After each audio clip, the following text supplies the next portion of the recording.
ઓમ શ્રી ગણેશાય નમઃ. જય શ્રી કૃષ્ણ મિત્રો. આજે આપણે વટ સાવિત્રીની વ્રત કથા સાંભળીશું. ખૂબ જ પવિત્ર વ્રત કથા છે. સૌભાગ્ય આપનારી વ્રત કથા છે. પૂરા ધ્યાનથી અને મનથી સાંભળજો. ઓમ યમ દેવતાએ નમો નમઃ.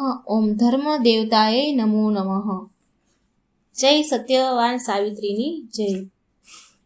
આપણા દેશમાં અશ્વપતિ નામનો એક રાજા હતો. તેને મમતા નામે એક રાણી હતી. રાજા ઘણો પવિત્ર અને દયાળુ હતો. તેના રાજ્યમાં પ્રજા સર્વ વાતે સુખી હતી. રાજા ઉપર પ્રજાનો પ્રેમ હતો, એટલે તેને કોઈ વાતે દુઃખ ન હતું. માત્ર તેને સંતાનની ખોટ હતી. નારદજીના કહેવાથી રાજા રાણીએ બ્રહ્માજીનું વ્રત કર્યું. પરમ શક્તિ ગાયત્રી રૂપ એટલે કે સાવિત્રીનું વ્રત કરવા લાગ્યા. દેવી માં ગાયત્રી રાજા રાણીની ભક્તિથી પ્રસન્ન થયા અને બોલ્યા, હે રાજન, હું તમારી ભક્તિથી અતિ પ્રસન્ન થઈ છું. જે માંગવું હોય તે વરદાન માંગો. રાજા બોલ્યા, દેવી માં ગાયત્રી, મારે સર્વ પ્રકારે સુખ છે, પણ સંતાનની ખોટ છે. મારે એક સંતાન જોઈએ છીએ. વાંજ્યા મેણું ભાંગોમાં એવી મારી ઈચ્છા છે. માં ગાયત્રીએ કહ્યું, તમારે ત્યાં એક ભાગ્યશાળી પુત્રીનો જન્મ થશે અને એ પુત્રીથી તમારા કુળનો ઉદ્ધાર થશે. આમ કહી સાવિત્રીમાં અંતર્ધ્યાન થઈ ગયા. થોડા દિવસોમાં રાણીને ચડતા દિવસ થયા. 9 મહિના પછી એક રૂપ કન્યાનો જન્મ થયો. માતા ગાયત્રીનું નામ સાવિત્રી હોવાથી રાજાએ કન્યાનું નામ સાવિત્રી રાખ્યું. સાવિત્રી બીજના ચંદ્રમાની જેમ દિવસે ને દિવસે વધવા લાગી. સાવિત્રીને સમજણી થતા જોઈને રાજા અશ્વપતિને ચિંતા થવા લાગી. સાવિત્રીનું રૂપ જોઈને તો દેવો પણ શરમાવા લાગ્યા. તો મનુષ્યની સી વાત થાય. કોઈ પણ રાજા સાવિત્રીનું માંગુ કરવાનું સાહસ કરતો નહીં અને રાજાની ચિંતા વધતી જાય છે. એકવાર રાજાએ સાવિત્રીને કહ્યું, બેટા, તું હવે લગ્ન લાયક થઈ ગઈ છો. હજી સુધી કોઈ રાજાએ તારું માંગુ કર્યું નથી, તો તું તારી મેળે કોઈ સદગુણી બળવાન વરની શોધ કર. રાજાએ જોઈતી બધી પૂરતી વસ્તુ સામગ્રી એ આપી સાવિત્રીને અને સ્વયંવર માટે વિદાય કરી. રાજા અશ્વપતિ મંત્રીઓ સાથે સભામાં વાતચીત કરી રહ્યા હતા. એટલામાં ત્યાં નારદ મુનિ આવી પહોંચ્યા. નારદ મુનિને પોતાની ત્યાં આવેલા જોઈને રાજાએ આદર સત્કાર પૂર્વક આસન પર બેસાડ્યા. એટલામાં ત્યાં સાવિત્રી આવી ગઈ. તે પોતાના પિતા તથા નારદ મુનિને પગે લાગી અને પાસે ઊભી રહી ગઈ. સાવિત્રીને જોઈને નારદજીએ પૂછ્યું કે, હે રાજન, સાવિત્રી તો હવે ઘણી મોટી થઈ ગઈ છે. તેના લગ્ન કેમ નથી કરાવી રહ્યા? અરે સાવિત્રી, તું કેમ કઈ બોલતી નથી? તારી શું ઈચ્છા છે? સાવિત્રીએ કહ્યું કે પાસે આશ્રમમાં દ્યુમસેન નામના એક રાજા છે. તેમના પુત્ર સત્યવાનને મેં વરમાળા પહેરાવી છે. તેમને મેં સ્વામી રૂપે સ્વીકાર્યા છે. નારદજીએ વાત સાંભળીને નારદજીને તો નવાઈ લાગી. તેમણે રાજા અશ્વપતિને કહ્યું કે સત્યવાનના માતા પિતા સત્ય બોલનારા છે. સત્યવાન પણ સત્ય પાળનારો છે. તે રૂપમાં ગુણમાં સર્વથી શ્રેષ્ઠ છે. પણ એક વાત એવી છે કે જેની આગળ બધા જ ગુણો હોવા છતાં નકામા છે. રાજા અશ્વપતિને ઘણી ચિંતા થઈ. તેમને પૂછ્યું, કહો મુનિરાજ, એવી તે શું વાત છે? નારદજીએ કહ્યું કે સત્યવાનના આયુષ્યમાં માત્ર 1 જ વર્ષ ખૂટે છે. આ સાંભળી રાજાને ઘણો આઘાત થયો.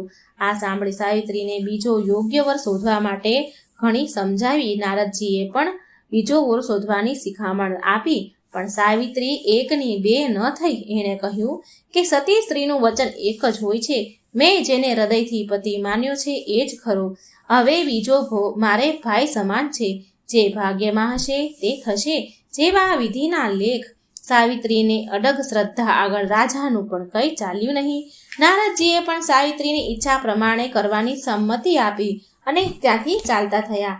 અશ્વપતિ સાવિત્રીને લઈને દ્યુમસેનના આશ્રમમાં ગયા. દ્યુમસેનને એક ઝાડ નીચે બેઠેલા જોયા. ત્યાં જઈ તેમને પગે લાગ્યા અને આંખે આંધળા હોવાથી દ્યુમસેને પૂછ્યું કે તમે કોણ છો? અશ્વપતિ બોલ્યા, હે રાજન, મારું નામ અશ્વપતિ છે.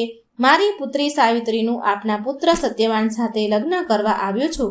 લગ્નની વાત સાંભળતા દ્યુમસેન બોલી ઉઠ્યા, રાજા, તમે શું કહો છો?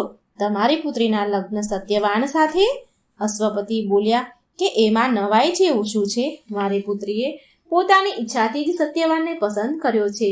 દ્યુમસેને ગંભીરતાથી કહ્યું, રાજા, તમે જાણો છો કે મારું રાજ્ય રૂકમી નામના બળવાન શત્રુએ પડાવી લીધું છે. હું આંધળો અને વૃદ્ધ હોવાથી રાજ્ય પાછું મેળવી શકું તેમ નથી. હું વનમાં ઝૂંપડી બાંધીને રહું છું, પડ્યો રહું છું, વનફળ ખાઈને દાડા કાઢું છું. મારો પુત્ર પણ વનફળો ઉપર જીવે છે. મને આ સંબંધ યોગ્ય લાગતો નથી. હું તમારી ફૂલ જેવી કોમળ પુત્રીને દુઃખ દેવા માંગતો નથી. અનેક રીતે સમજાવ્યા ધ્રુમસેને અશ્વપતિને અને સાવિત્રીને, પણ સાવિત્રી એક લગીરે ન ડગી. છેવટે ધ્યુમસેને અશ્વપતિની વાત સ્વીકારી અને સત્યવાનનું લગ્ન સાવિત્રી સાથે કર્યું. સત્યવાન અને સાવિત્રી હળી મળીને રહેવા લાગ્યા. સાવિત્રીના હૃદયમાં ઊંડી ઊંડી ચિંતા હતી. નારદજીએ તેનું આયુષ્ય ટૂંકું છે એમ કહેલું. તે દિવસથી સાવિત્રી વેદ માતા સાવિત્રીનું વ્રત કરવા લાગી. પોતાના સ્વામીનું મૃત્યુ અમુક દિવસે છે એવો નિર્ણય કરી મનમાં અને મનમાં દિવસો ગણવા લાગી. હવે સત્યવાનના મૃત્યુમાં માત્ર ને માત્ર 3 દિવસ ખૂટતા હતા. સાવિત્રીનું મન તો આકુળ વ્યાકુળ થવા લાગ્યું. તેણે એક મન અને એક ચિત્તથી સાવિત્રી વ્રત કરવા લાગી. તે ગદગદ હૃદયે રાત દિવસ માતા સાવિત્રીનું ધ્યાન ધરતી હતી. 2 દિવસ વીતી ગયા. આજે તો સત્યવાનનું મૃત્યુ હતું. રોજના નિયમ પ્રમાણે સત્યવાન કુહાડી લઈને વનમાં લાકડા કાપવા નીકળ્યો. સાવિત્રીની ઈચ્છા હતી કે આજે આખો દિવસ તેના સ્વામી સાથે રહેશે. એને કહ્યું, નાથ, આજે 1 વર્ષ થઈ ગયું છે, છતાંય તમે કોઈ દિવસ મને વન બતાવવા લઈ ગયા નથી. આજે મારે વન જોવાની ઈચ્છા છે. સત્યવાને કહ્યું, મારી ના નથી.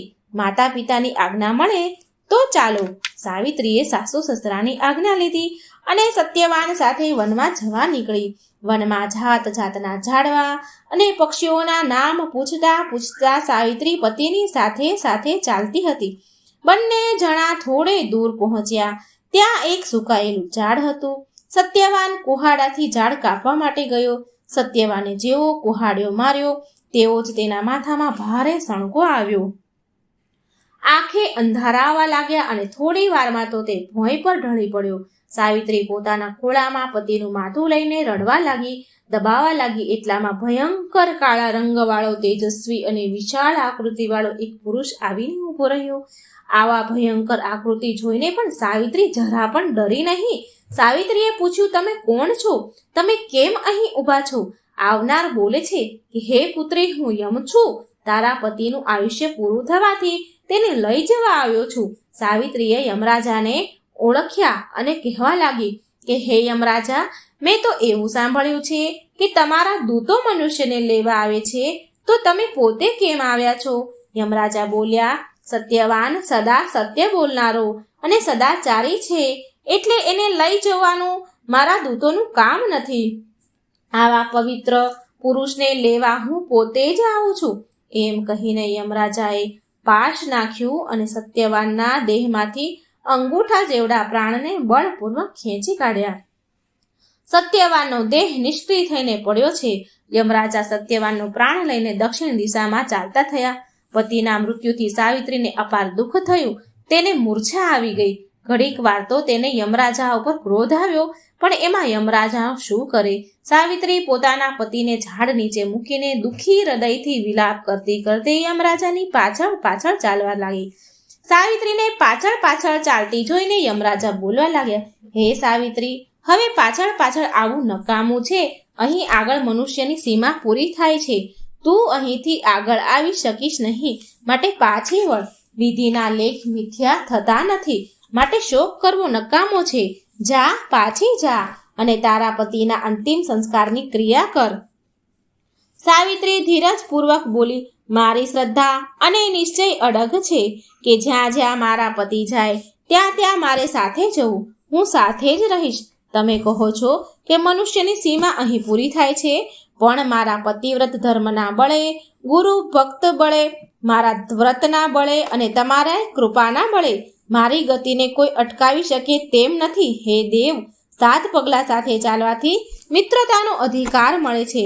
હું તમારી સાથે 7 પગલાં ચાલી છું, એટલે તમને મિત્ર ભાવે પૂછું છું. મિત્ર ભાવે હું તમને પૂછી રહી છું કે જ્ઞાની પુરુષો મન, ધર્મ અને વચન પાળવાની શિખામણ આપે છે અને કહે છે કે જગતમાં ધર્મ જ મનુષ્યનો ઉદ્ધાર કરે છે. પછી તમે મારો પતિવ્રત ધર્મ પાળવાથી મને શા માટે અટકાવો છો? યમરાજા બોલ્યા કે હે સાવિત્રી, તારા મધુર વચનો અને સત્ય વચનોથી હું પ્રસન્ન થયો છું. તારા પતિના જીવન વિના તારે જે વરદાન માંગવું હોય તે માંગ. સાવિત્રી બોલી કે મારા સસરાનો અંધાપો દૂર થાય અને તેને સૂર્ય જેવા પ્રતાપી નેત્ર મળે તેવું વરદાન આપો. યમરાજા કહે છે, સાવિત્રી, બહુ ચાલવાથી થાક લાગશે, તું પાછી વળી જા. તારા કહ્યા પ્રમાણે તારા સસરાને નેત્રો મળશે. સાવિત્રી બોલી કે પતિની સાથે સાથે ચાલવાથી થાક શાનો? જ્યાં પોતાનો પતિ જાય ત્યાં જ જવું એ પ્રત્યેક નારીનો ધર્મ છે. હે યમરાજા, સત્પુરુષનો સત્સંગ કોઈ દિવસ નકામો જતો નથી. શું તમારો સત્સંગ નકામો જશે ખરી? નહીં જાય. યમરાજા કહે છે કે તે મને નમ્રતાપૂર્વક ચતુરાઈથી મારો ધર્મ સમજાવ્યો છે. તારી ચતુરાઈ અને નમ્રતાથી હું મુગ્ધ થયો છું કે તું તારા પતિના જીવન વિના તારે જે માંગવું હોય વરદાન તે તું માંગી લે, તું ફરી માંગી લે. સાવિત્રી બોલી કે યમરાજા, મારા સસરાનું ગયેલું રાજ્ય મને પાછું મળે અને મારા પતિ અને તમારા ધર્મને લીધે મારો ત્યાગ ન કરે એવું વરદાન આપો. યમરાજા બોલ્યા કે દ્યુમ્નસેનને ગયેલું રાજ્ય પાછું મળશે અને તારો પતિ પોતાનો ધર્મ પાળશે. હવે તું પાછી જા. સાવિત્રી બોલી કે હે યમરાજા, તમે સર્વને નિયમમાં રાખો છો એટલે તમારું નામ યમ છે. સર્વ પ્રાણીઓ પર દયા રાખવી અને શરણે આવેલાની રક્ષા કરવી એ માનવીનો પરમ ધર્મ છે. એવો ઉપદેશ તમે આપો છો તો હું પણ તમારા શરણે છું, તમે મારી રક્ષા કરો. યમરાજા બોલ્યા, તારા પવિત્ર વચનો સાંભળતા મારી તરસ બુઝાતી નથી, છીપાતી નથી. ખરેખર એમ થાય છે કે તારી પાસેથી ધર્મ વચનો સાંભળ્યા જ કરું. હું તારા ઉપર અત્યંત પ્રસન્ન છું. તારા પતિના જીવન વિના જે જોઈએ એ ત્રીજું વરદાન માંગ. સાવિત્રી બોલી કે હે યમરાજા, મારા માતા પિતાને પુત્ર નથી તો તેમને 100 પુત્ર થાય એવું એમનો વંશ ચાલુ રહે, આગળ વધે તેવું તમે વરદાન આપો. યમરાજા કહે છે કે જા, તારા માતા પિતાને 100 પ્રતાપી પુત્ર થશે. હવે તું પાછી વળી જા, કારણ કે તું ઘણી દૂર આવી ગઈ છે. સાવિત્રી બોલી, હે યમરાજા, મારા પતિ અને તમારા જેવા સત્પુરુષો સાથે હોવાથી મને કોઈ ડર લાગતો નથી, કંઈ દૂર લાગતું નથી. સત્પુરુષોના હૃદય સદાય પવિત્ર હોવાથી બધા જ માણસો સંતનો વિશ્વાસ કરે છે. હું પણ તમારા વિશ્વાસે જ ચાલી રહી છું. યમરાજા બોલ્યા, હે સતી, તારા વચનોથી હું બહુ પ્રસન્ન છું, માટે તારા પતિના જીવન વિના તારે જે જોઈએ તે વરદાન માંગ. તે ઘણી દૂર આવી ગઈ છો, માટે તું પાછી વળી જા. સાવિત્રી બોલી કે મને 100 બળવાન પુત્ર થાય તેવું વરદાન આપો. યમરાજા બોલ્યા, જા, તને 100 બળવાન પુત્ર થશે. હવે તું એક ડગલું આગળ ભર્યા વિના પાછી વળી જા. સાવિત્રી બોલી, હે યમરાજા, સંસારમાં સ્ત્રી પુરુષોનું સત્પુરુષોનું વચન એક જ હોય છે. સતી સ્ત્રીને પતિ એક જ હોય છે. સતી સ્ત્રીઓને પતિ એક જ હોય છે. સતી સ્ત્રીઓને પતિ વિના સ્વર્ગ પણ નકામું છે, પતિ વિના લક્ષ્મી નકામી છે અને પતિ વિના જીવન પણ નકામું છે. યમરાજા બોલ્યા કે હવે તું પાછી જા. તારી વાણી સાંભળતા હું થાકું તેમ નથી, પણ તારા આવવાની સીમા ઘણી દૂર રહી ગઈ છે, માટે જે જોઈએ તે છેલ્લે અતિ ઉત્તમ વરદાન માંગી લે અને પાછી જા. સાવિત્રી બોલી, તમારું વચન સત્ય થાય તે જ માંગુ છું. મને 100 બળવાન પુત્ર થાય એવું મને વચન આપ્યું, પણ જો તમે સત્યવાનને લઈ જશો તો મારે 100 પુત્ર ક્યાંથી થશે? મારે મારા સ્વામીને જીવનદાન આપો, નહીં તો તમારું વચન મિથ્યા થશે. યમરાજા બોલ્યા, હે સતી, તારા પતિને જીવનદાન આપું છું, જા, તારા સ્વામીને લઈ જા. તારા સ્વામીનું આયુષ્ય 400 વર્ષનું થશે. યમરાજાના આશીર્વાદ લઈને સાવિત્રી સત્યવાનને લઈને પાછી વળી. જે વડના પવિત્ર વૃક્ષ નીચે પોતાના સ્વામીનો દેહ તાગ્યો હતો,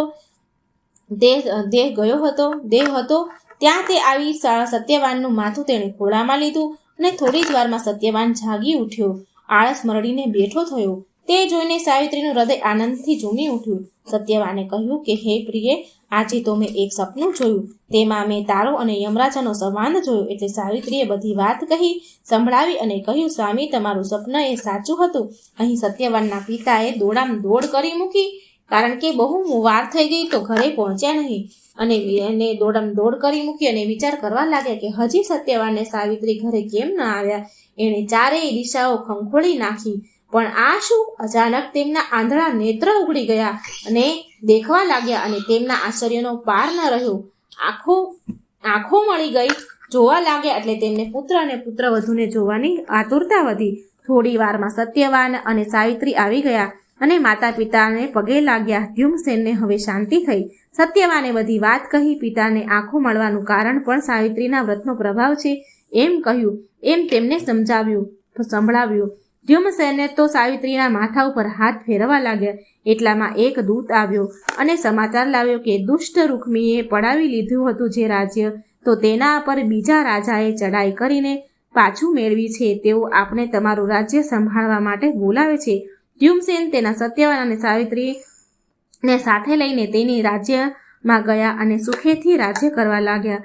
ગાયત્રી માની કૃપાથી થોડા દિવસ પછી સાવિત્રીના પિતાને માતાને 100 બળવાન પુત્ર થયા અને સાવિત્રી પણ 100 પુત્રની માતા થઈ. એવો આ વટ સાવિત્રી વ્રતનો પ્રભાવ છે. બોલો સત્યવાન સાવિત્રીની જય. બોલો ધર્મરાજા યમરાજાની જય. મિત્રો, વાર્તા સારી લાગે તો વિડીયો લાઈક કરજો, શેર કરજો અને આ ચેનલને સબસ્ક્રાઈબ પણ જરૂર કરજો. જય શ્રી કૃષ્ણ. રાધે રાધે. Thank you.